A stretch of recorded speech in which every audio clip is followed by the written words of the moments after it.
Dr. Quinn, what conditions can marijuana be used to treat? Well, here's the deal, Andrew. In many states, many medical providers are prescribing medications for many different conditions, depending on their state law.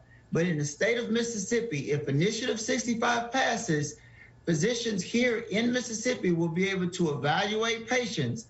And if determined that these patients have specific qualifying conditions, these are debilitating medical conditions per the diagnoses, then that physician can prescribe medical marijuana for over 20 specific medical conditions. And these include many over 20, such as Parkinson's disease, different forms of cancer, different forms of seizure disorders, chronic pain disorder, Crohn's disease, ulcerative colitis, post-traumatic stress disorder. And as I said, these chronic pain disorders, these can include spinal disorders, and the list goes on and on. But if Initiative 65 passes, physicians will be able to prescribe medical marijuana for these conditions.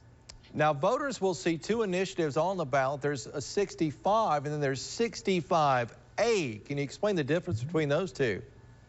Well, voters will actually have three options. The first option is they can just vote to eliminate medical marijuana in the state of Mississippi.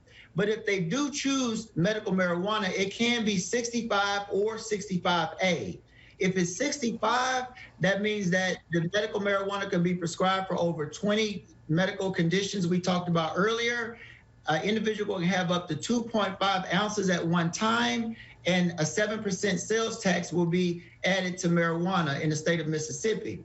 65A, prescribers can only prescribe marijuana for terminal medical conditions, which is very limited, and all the other specificities will be decided at a later time by the Mississippi State Legislature. Now, as a physician, do you think it is time to allow medical marijuana in Mississippi? Well, yesterday I spoke with leadership from the Mississippi State Medical Association, and as an organization, we feel there's a need for more research. Right now, medical marijuana is classified as the same as heroin, LSD, and ecstasy, and it makes it very difficult to do adequate research.